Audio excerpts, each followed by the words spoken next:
আসসালামু আলাইকুম। পরীক্ষার খাতার গোমর ফাঁস করব। বেশ কিছু বিষয় আছে যে জিনিসগুলো না জানার কারণে আমরা লিখিততে 100/100 উত্তর করার পরেও কিন্তু আমাদের রেজাল্ট আসে না।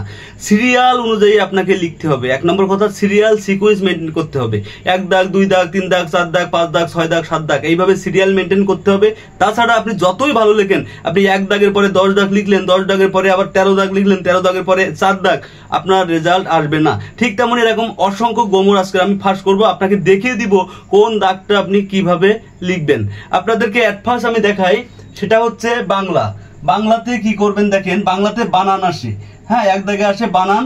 বানান কি লিখবেন? বানান লেখার সময় এই পাশে লিখবেন অশুদ্ধ, এই পাশে লিখবেন শুদ্ধ। তারপরে ওই যে অশুদ্ধ বাক্যটা কোশ্চেনে আছে ওইটা লিখবেন, আর অ্যারো চিহ্ন দিয়ে বা এরকম একটা দাগ দিয়ে আপনি শুদ্ধটাই লিখবেন। তাহলে বানান শেষ। বিপরীত শব্দ যদি পরীক্ষা আসে কি করবেন?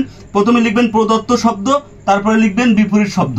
যেমন এখানে যদি আসে সুখ, এখানে লিখবেন দুঃখ, দুঃখ। এখানে যদি আসে দিন, এখানে লিখবেন রাত। এইভাবে প্রদত্ত শব্দ এবং বিরূপ শব্দ, এই দুটো শব্দ লিখিয়ে আপনি সুন্দর করে লিখবেন। এক কথায় প্রকাশ যদি আসে কি করবেন? সম্পূর্ণটাই লিখবেন। এক কথায় প্রকাশে শুধু উত্তর লিখবেন না, সম্পূর্ণটাই লিখবেন। যে রব শূন্য এসেছে রবাহুত, এইভাবে একটা দাগ দিয়ে লিখে দিবেন রবাহুত। আর বাগধারা যদি আসে কি করবেন? কুল কাঠের আগুন। ধরেন বাগধারা আসছে কুল কাঠের আগুন, আপনি লিখবেন এইভাবে একটা দাগ দিয়ে, এইভাবে ব্র্যাকেট দিয়ে তীব্র জ্বালা উত্তর ব্র্যাকেট ক্লোজ। তারপরে আপনি একটা কুল কাঠের আগুন দিয়ে বাক্য তৈরি করে দিবেন। হ্যাঁ, কুল কাঠের আগুন, তুমি আমার বুকে এত কুল কাঠের আগুন জ্বালিও না। এইভাবে সুন্দর একটা বাক্য তৈরি করে দিবেন। আর যদি সন্ধি আসে কি করবেন?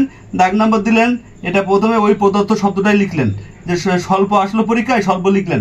তারপরে এরকম সমান চিহ্ন দিবেন, দিয়ে লিখবেন সু প্লাস অল্প, এইভাবে লিখবেন। তাহলে দেখবেন সম্পূর্ণটা হবে। অনেকে কিন্তু শুধু এটাই লেখে, এটা লেখে না। আপনি সম্পূর্ণটা লেখার চেষ্টা করবেন। এরপরে আসি কারক। যদি কারক আসে, দেখেন টাকায় টাকা হয়, এখানে দাগ আছে, টাকায় টাকা হয়। আপনি যদি কারকের শুধু উত্তর লেখেন তাও কোনো ভুল হবে না, আপনি যদি সম্পূর্ণটাই লেখেন তাও কোনো ভুল হবে না। এটা আপনার নির্ভর করবে টাইম ম্যানেজমেন্টের উপরে।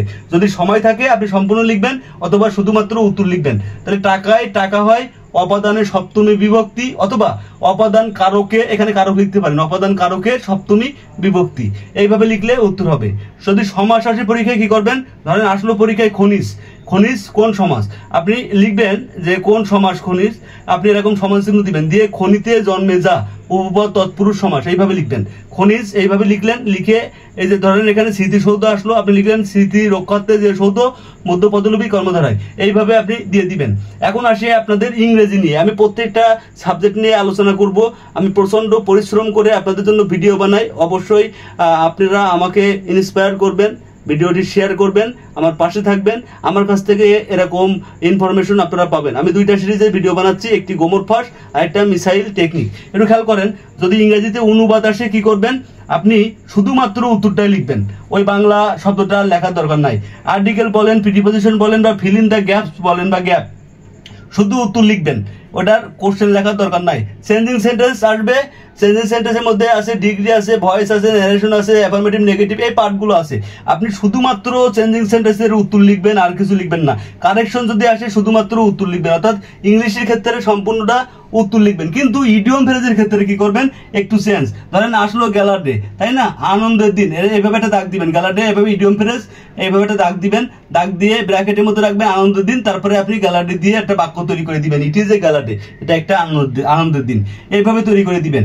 আর যদি সাধারণ জ্ঞান বা কম্পিউটার থেকে প্রশ্ন আসে, আপনি শুধুমাত্র দাগ নাম্বারটা দিয়ে সম্পূর্ণ উত্তরটা লিখে দিবেন। এখানে কোশ্চেন লেখার কোনো দরকার নাই। আপনি যদি এইভাবে লিখতে পারেন তাহলে ইনশাল্লাহ অনেক ভালো করবেন। পাশাপাশি আরেকটা ইনফরমেশন শেয়ার করি। ধরেন আপনি অঙ্ক পারছেন না, তাহলে আপনি একটা অঙ্কের জন্য কতটুকু জায়গা আপনার প্রয়োজন হতে পারে, ওই জায়গাটা স্পেসটা ফাঁকা রেখে আপনি যেগুলো পারবেন ওইগুলো আগে উত্তর করে আসবেন। আপনি বাংলা পারলেন, বাংলা করলেন, সাধারণ জ্ঞান পারলেন, সাধারণ জ্ঞান করে আসলেন, কিন্তু জায়গাটা ফাঁকা রাখবেন। সিরিয়াল কখনো ভাবেই আপনি ওইটাকে মেনটেন করবেন, ওইটাকে যেন উল্টাপাল্টা করেন না, তাহলে রেজাল্ট আসবে না। 1 দাগ, 2 দাগ, 3 দাগ এইভাবে রাখবেন। যদি 7 দাগে অঙ্ক আসলো, আপনি লাভ ক্ষতির অঙ্ক আসলো, আপনি পারলেন না, ওই 7 দাগে ওই অঙ্কের জন্য কতটুকু জায়গা প্রয়োজন ওইটুকু রেখে ওই পৃষ্ঠাটা ফাঁকা রেখে চলে যাবেন, পরে এসে ওই পৃষ্ঠায় অঙ্কটা করে দিবেন। তারপরে যদি ফাঁকা থাকে আপনি কেটে দিবেন ওই পেজটা, যদি ফাঁকা পেজ না রেখে একটু কেটে দিয়ে দিবেন, শেষ। এইভাবে করলে আপনি ইনশাল্লাহ ভালো করবেন, ইনশাল্লাহ হাইয়েস্ট মার্ক পাবেন। ভালো থাকবেন সবাই, সুস্থ থাকবেন। আসসালামু আলাইকুম ওয়া রাহমাতুল্লাহি ওয়া বারাকাতুহু।